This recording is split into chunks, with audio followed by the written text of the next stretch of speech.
Baik, sebelumnya Assalamualaikum warahmatullahi wabarakatuh. Perkenalkan, nama saya Alisa Sila, NPM 1921-91020, kelas Penjas 2A. Pada video kali ini saya akan memaparkan materi tentang penilaian status gizi. Nah, untuk submateri yang pertama yaitu pengertian status gizi. Menurut Irianto, status gizi ini merupakan ekspresi dari keadaan keseimbangan dalam bentuk variabel tertentu, atau dapat dikatakan bahwa status gizi merupakan indikator baik buruknya penyediaan makanan sehari-hari. Kemudian menurut Cakrawati, Dewi dan Mustika, status gizi merupakan keadaan tubuh yang merupakan hasil akhir dari keseimbangan antara zat gizi yang masuk ke dalam tubuh dan penggunaannya.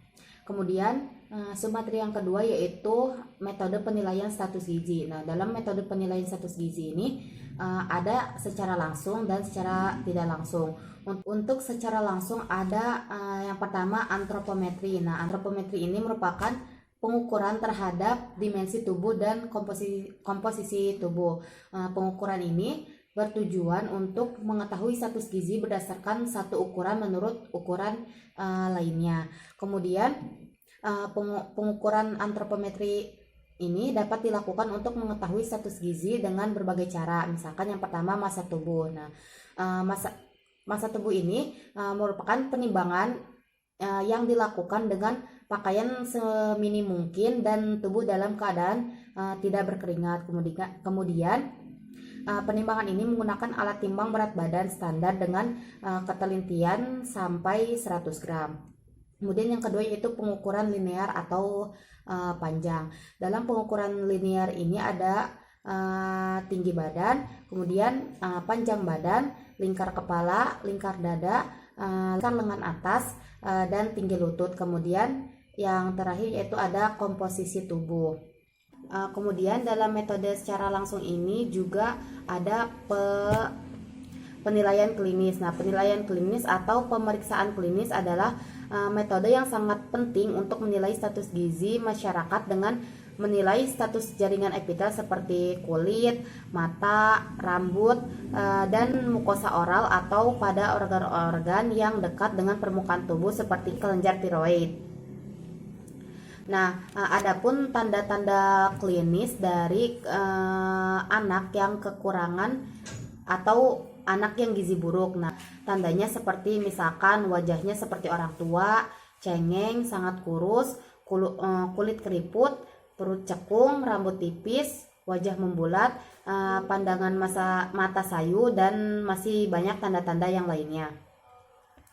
Kemudian dalam penilaian secara langsung ini ada juga yaitu penilaian biokimia. Nah, penilaian biokimia ini dilakukan melalui pemeriksaan spesimen jaringan tubuh seperti darah, urin, tinja, hati, dan otot yang diuji secara laboratoris terutama untuk mengetahui kadar hemoglobin, ferritin, glukosa, dan kolesterol.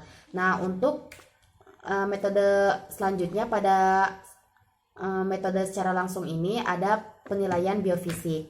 Nah, penilaian biofisik ini atau pemeriksaan biofisik ini merupakan penentuan status gizi berdasarkan kemampuan fungsi dari jaringan dan perubahan struktur dari jaringan itu sendiri. Nah, adapun dalam metode penilaian status gizi ini ada metode secara tidak langsung. Nah, secara tidak langsung ini ada survei konsumsi, statistik vital, dan faktor ekologi. Nah, untuk submateri yang kedua yaitu saya akan menjelaskan bagaimana cara penilaian status gizi berdasarkan pengukuran antropometri. Nah, ada indeks massa tubuh atau IMT. Nah, untuk mengetahui status gizi orang dewasa berusia 18 tahun atau lebih, kelebihannya pada perhitungan ini yaitu yang pertama pengukuran sederhana dan mudah dilakukan, dapat menentukan kelebihan dan kekurangan berat badan seseorang. Kemudian adapun kekurangan dari perhitungan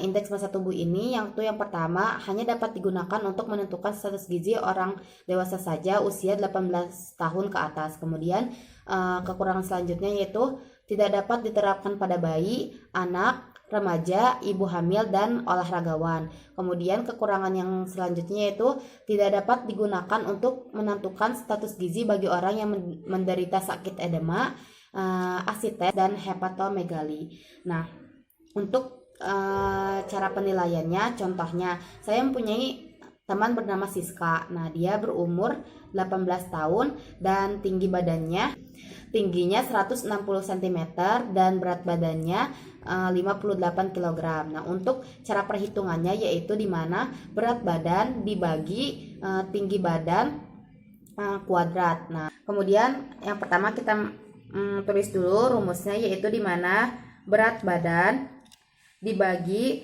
tinggi badan kuadrat. Nah, berat badan Siska itu seberat 58 kg. Kemudian dibagi tinggi badannya 160 cm. 160 cm ini diubah dulu ke meter menjadi 1,60. Kemudian 1,60 ini dikuadratkan. Hasil dari 1,60 dikali 1,60 adalah hasilnya yaitu 2,6. Nah, kita masukkan ke bawah 58 dibagi 2,6 dan hasilnya adalah 22,30.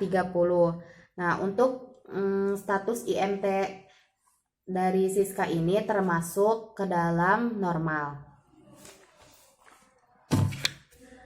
Mungkin cukup sekian pemaparan materi dari saya. Mohon maaf bila ada kesalahan ataupun kekurangan. Terima kasih atas perhatiannya. Wassalamualaikum warahmatullahi wabarakatuh.